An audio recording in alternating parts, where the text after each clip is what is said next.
Good afternoon, folks, folkettes, and everything in between and beyond. This is Roy, the host of my Happiness.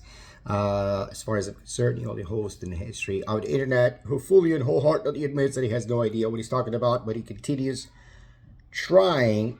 Just released my Worthless of a Penny Part 48.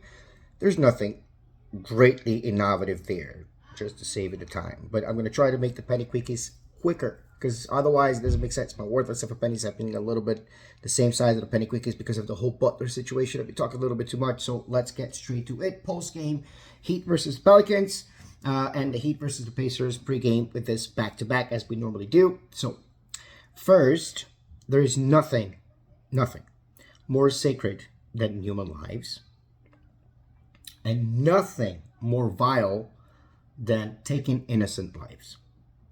The news from New Orleans over the early hours of the new year brought me immense sadness. Anytime, really, that I see an incident like this, my faith in humanity is challenged, and it has been challenged a lot. Even though basketball seems trivial, it is what we love, to be able to rest our minds from the wretchedness of the world, and there is no shame in that. We all need our flowers. There is also no shame in the Pelicans playing last night, as other teams canceled their Rose Bowl or other games, as I'm pretty sure they're comfortable with the idea of tanking to be able to draft well for the 2025-26 season. Pretty sure that that's the case. Now, moving on.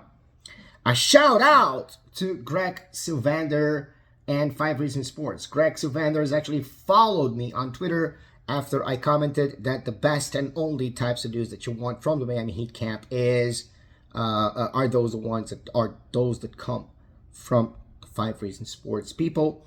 They have great analysts. They have a great connection to the Miami Heat. Like I said before, they may not have connection to specific players' camps, but they have great connection to the Miami Heat. So this is pretty much what I'm always going to do. Greg Sylvander followed me, so great.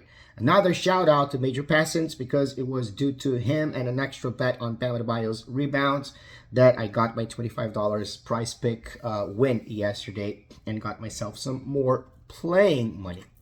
As for us, generally speaking, do we have a contending team? I would have to answer no to that question. Not because our players are incapable of contending, but because there are a few teams that are capable enough or stacked enough so that we have to have every single weapon we have at our disposal functioning at 100% effectiveness. And we just can't see after 30 games that is not happening.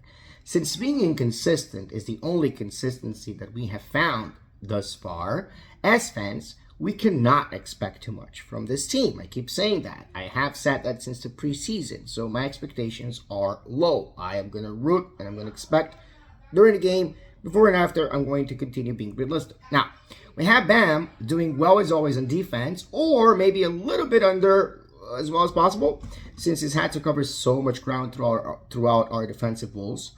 But not functioning well on offense. He shot 52.1% in 23-24, which was down from 22-23. He's now shooting 45.6%. He started shooting from beyond the arc late in the season and still shot at 35.7% last season, whereas now he shoots more, allows almost 1 or 2 per game, and he's at 28% exactly. We have Butler, whose contract extension may well be deserved, but we understand the organization as well and the hesitancy, or at least some of us do, right?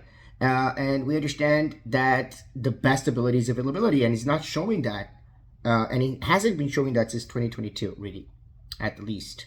And now, even though he just returned from 11 days of something that was confirmed to be a true illness, he seemed somewhat disengaged. I saw that disengagement. I'm not going to lie, although I think I can explain that, right? Did it really? He was actually pretty effective. He finished the night at +-+9 yesterday. 9 points in 24 minutes,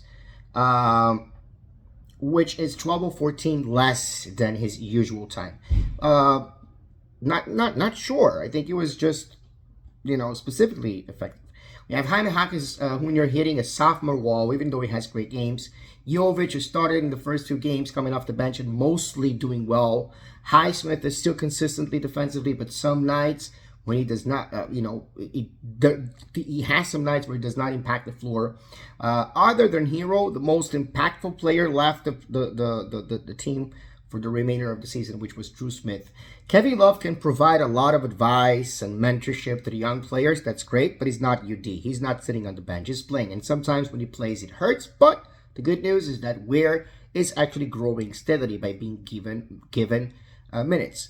So when we face against the Pelicans, and we had just gotten the team groove after the Rockets, right? Nothing like a common enemy. Thank you, Ammon Thompson, and the Rockets disaster for that.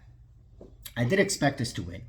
I didn't feel afraid that we're going to lose that game for a single minute. The only thing keeping me up was that had we pulled too much apart, I would have not gotten Bam over 7.5 rebounds as a gobbling, which means an easier bet on Price Picks theoretically, as he had like 3 or 4 rebounds toward the end of the third quarter. Ware had more rebounds than him, actually.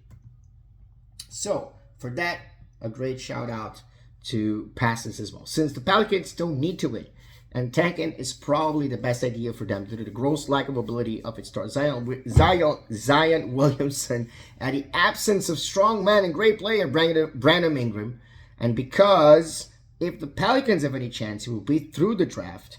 If they do not own a pick, just the truth, if they don't own a pick right now, I have no words because I didn't check beforehand. It's my fault, as I should have. So I didn't mind them losing, right?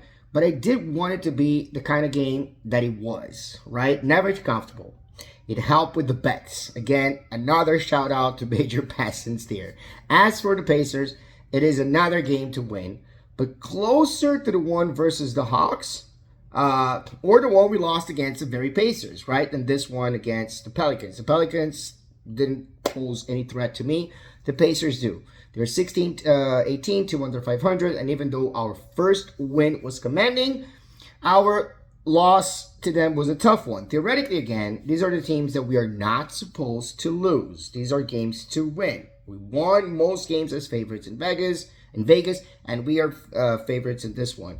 Also, it was not too bad to have Butler play less minutes. Yesterday, as it will need or fewer minutes, less time yesterday, as he will be needed more today, and perhaps we can gauge his engagement a little bit better tonight, and that's what I'm hoping.